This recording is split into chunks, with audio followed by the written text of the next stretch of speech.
Let me ask you something that might make you uncomfortable. What if the oil in your engine right now has already traveled 15,000, maybe 18,000 miles, and you're just hoping it's still fine? Because here's the shocking truth. At 20,000 miles without an oil change, your engine is no longer breaking in oil.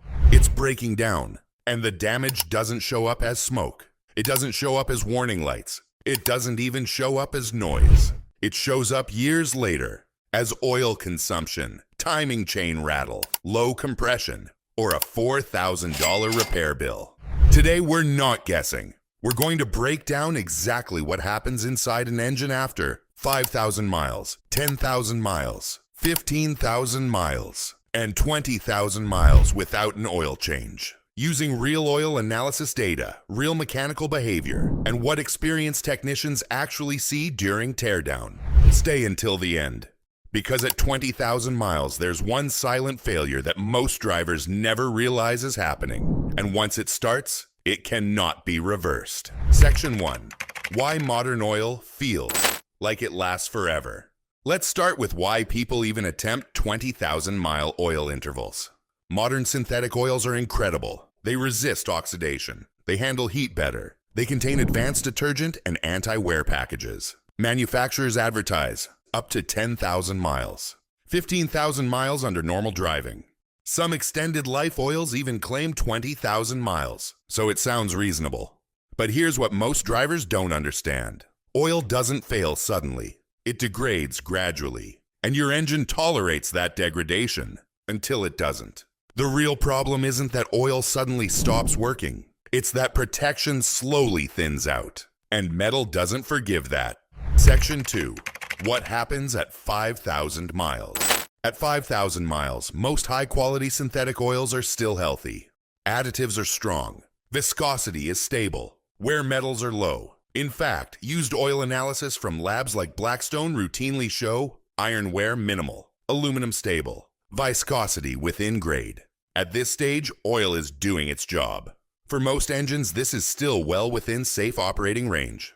That's why older 3,000-mile intervals are often unnecessary in modern engines. But this is where psychology begins to mislead drivers. Because oil still looks fine at 5,000 miles. So people push further. Section 3. What changes at 10,000 miles? Now we start to see real chemical change. By 10,000 miles, additive levels begin to drop significantly. Detergents are partially depleted. Oxidation increases. Fuel dilution begins affecting viscosity, especially in direct injected engines, turbocharged engines, short trip driving, cold climates. Fuel dilution is the silent killer here. Unburned fuel seeps past piston rings into oil. It thins the oil. It weakens film strength. It accelerates wear. The oil may still look clean, but chemistry is already shifting. Some engines tolerate 10,000 miles. Others begin accumulating wear at a faster rate. This is where driving conditions matter more than marketing claims. Section 4. The 15,000-mile turning point. This is where we begin to enter risky territory.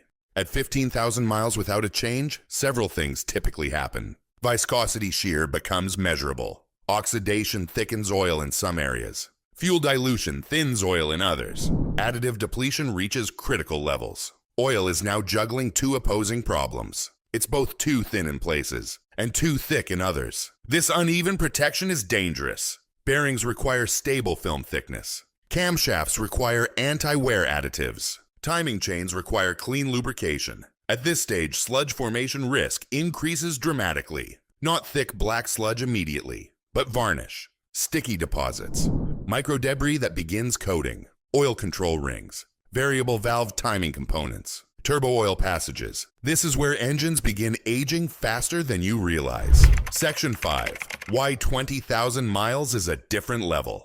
Now let's talk about the number in the title. 20,000 miles without an oil change. At this point, you are no longer stretching oil. You are running oil that has exhausted most detergents, broken down anti-wear additives, accumulated combustion acids, possibly absorbed moisture, been diluted by fuel repeatedly. Oil's job is not just lubrication. It also neutralizes acids, suspends contaminants, controls heat, protects seals. When additive packages collapse, oil becomes a carrier of damage instead of a protector against it. And this is where the silent failures begin. The first silent failure: timing chain wear. Modern engines use timing chains instead of belts. Chains rely heavily on clean, stable oil. When oil degrades, chain stretch accelerates, tensioners clog, guides wear unevenly. Technicians often see premature timing chain failure. In engines that ran extended oil intervals, a timing chain job can cost $1,500 to $3,500, depending on vehicle. And the driver usually says, "But I use synthetic oil." Yes, but synthetic oil is not immortal. The second silent failure: oil control ring sticking. This one is worse. Oil control rings are thin. They depend on clean oil to move freely. At high mileage without changes, deposits form in ring grooves. Rings lose mobility. Oil consumption begins. This is when drivers start noticing, "Why is my car burning oil?" And once oil rings stick, repair is rarely cheap. Sometimes chemical treatments help. Often they don't. Full repair can mean for engine rebuild or replacement, all because oil chemistry was ignored. Why the engine still feels fine. Here's the dangerous part. At 20,000 miles, your engine may still start normally, idle smoothly, show no warning lights, because wear accumulates gradually. Engines don't scream for help. They quietly deteriorate. That's why 20,000-mile oil intervals feel harmless, until 40,000 miles later, when oil consumption begins, and you can't trace it back easily. Bearing wear, the damage you can't see. Engine bearings float on oil.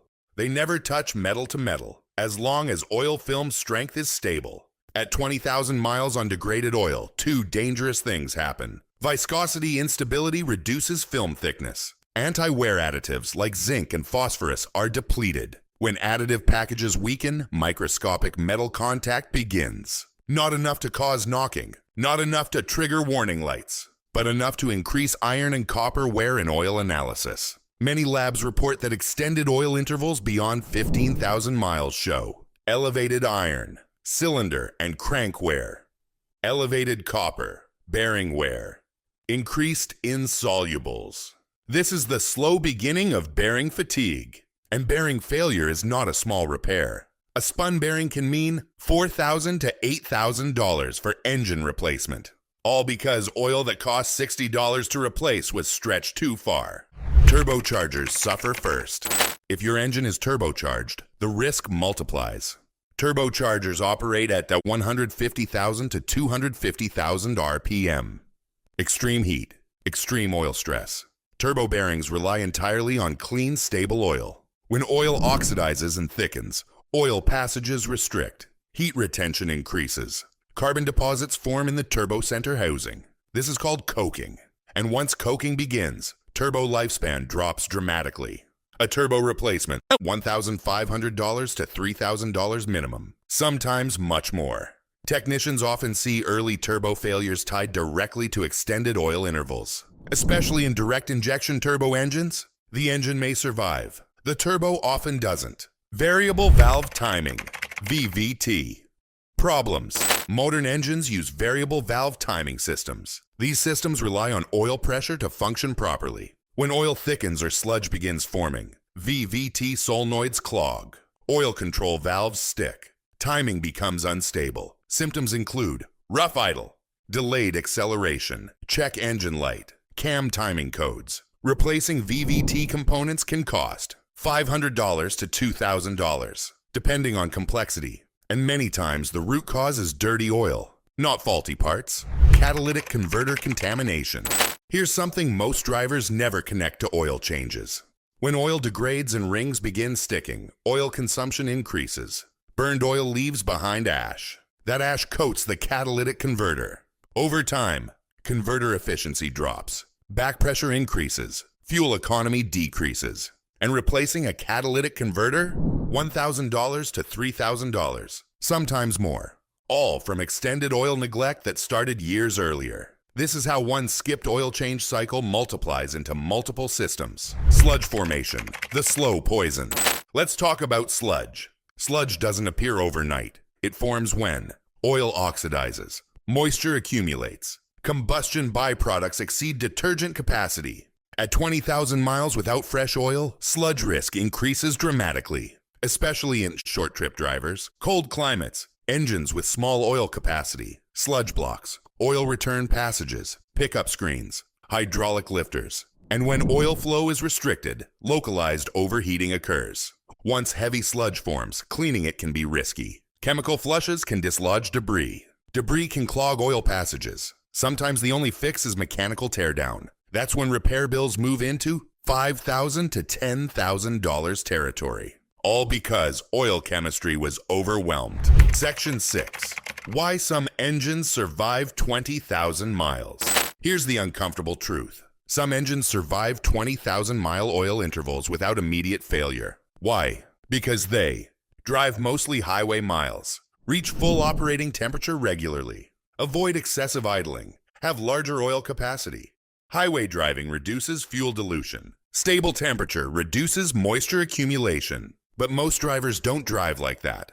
Most drivers take short trips, sit in traffic, shut off engines before full warm-up, and those habits accelerate oil degradation dramatically. This is why extended oil intervals are not universally safe. They depend heavily on real-world use. We've talked about wear metals. We've talked about sludge. We've talked about turbo damage and VVT failures. Now we're going to talk about the damage that shows up years later. The kind that makes people say, modern engines just don't last anymore. But in many cases, they were slowly worn down by decisions made 40,000 or 60,000 miles earlier. And one of those decisions was stretching oil to 20,000 miles. The slow compression loss nobody notices. Inside your engine, piston rings seal combustion pressure. They ride on a microscopic oil film. When oil degrades and fuel dilution increases, that oil film weakens. Ring wear doesn't happen in one dramatic moment. It happens gradually. Every cold start, every high load acceleration, every time degraded oil cannot maintain full film strength. At first, nothing feels wrong, but over time, blow-by increases. Combustion gases leak into the crankcase. Oil contamination accelerates. This becomes a feedback loop. Worn rings leads to more contamination, leads to faster oil breakdown, leads to more wear. Eventually, compression drops enough to cause hard starting, rough idle, reduced power, increased oil consumption. At this stage, fixing it means engine rebuild, $3,000 to $7,000 depending on vehicle. All because oil chemistry was allowed to fail too far, too often. Oil consumption becomes permanent. Many drivers notice this years later. My car never used oil before. Now it burns a quart every 1,000 miles. This doesn't usually start suddenly. It starts with ring deposits, micro-scoring in cylinder walls, loss of crosshatch surface. Once cylinder walls wear and polish smooth, oil control weakens permanently. Switching oil brands won't fix it. Using thicker oil only masks symptoms. The mechanical sealing surface has changed. And here's the painful part. That permanent oil consumption may trace back to repeated extended oil intervals earlier in the engine's life. Not one 20,000-mile stretch, but multiple long intervals that slowly accelerated ring wear. Section 7. The psychological trap. Here's why people keep stretching oil intervals. Nothing happens immediately. No warning light, no smoke, no knocking. Engines are remarkably tolerant. They survive abuse quietly, which creates the illusion of safety. I did 20,000 miles once and nothing happened. Yes, nothing obvious happened, but microscopic wear accumulated. Engine damage is cumulative. It stacks quietly, and most drivers don't connect present problems with past maintenance decisions because the timeline is long, too long for easy blame. Section 8. The 2 big mistakes after waiting too long. Let's say someone realizes they waited 20,000 miles. Here are the 2 worst things they often do next. Mistake number 1, engine flush panic. They dump aggressive chemical flushes into the engine, trying to clean everything instantly. Problem: if sludge has formed, rapid cleaning can break large deposits loose, clog oil pickup screens, block small oil passages. That can cause immediate oil starvation, sometimes worse than leaving it alone. Gradual recovery is safer than shock treatment. Mistake number 2, jumping to ultra-thick oil. Drivers sometimes switch from 0W20 to 10W40 overnight, trying to compensate for wear. But thicker oil doesn't repair ring damage. It may reduce flow on cold starts, increase internal drag, mask underlying mechanical wear. Proper viscosity should match engine condition and climate, not panic. Section 9. What responsible oil intervals look like. Here's the practical truth. For most modern engines, 5,000 to 7,500 miles is a safe range. For mixed driving, short trip drivers, closer to 5,000. Mostly highway, 7,500 may be reasonable. Some manufacturers advertise 10,000 miles. That can work in ideal conditions. But 20,000 miles without oil replacement, that's beyond what most engines can tolerate safely, especially with direct injection, turbocharging, stop-and-go driving, cold climates. Section 10. What happens inside a 20,000-mile oil sample? Used oil analysis reports from extended intervals often show viscosity drop or excessive thickening, fuel dilution beyond safe thresholds, elevated iron, copper, aluminum, reduced total base number, TBN. TBN measures the oil's ability to neutralize acids. Once TBN drops too low, corrosion risk increases. Acidic oil attacks, bearings, cam lobes, timing components. This is silent damage. No noise, no warning, just chemical erosion. So did the engine survive? If you ran 20,000 miles without an oil change, did your engine survive? Probably. But survival and optimal longevity are not the same. The real question isn't, did it fail? It's, how much life did it lose? An engine designed to reach 250,000 miles might now reach 180,000. You won't know until much later. And by then, it feels like normal aging. Final warning. The habit that kills engines quietly. Here are the 2 habits that destroy engines slowly. Believing oil life monitors are perfect. Stretching oil because nothing happened last time. Most catastrophic failures don't come from one mistake. They come from small compromises repeated over years. Engines don't usually die dramatically. They wear out early, and early wear costs real money. If this made you rethink your oil interval, comment below. How many miles do you go between oil changes? And be honest, are you driving mostly short trips or highway? Because your driving pattern matters more than the number in your manual. If this video saved you from a $5,000 mistake, hit like. And if you want to see what happens at 10,000 miles versus 5,000 miles in a real-world oil test, watch the next video. Your engine's lifespan depends on decisions that feel small, but over time they decide everything.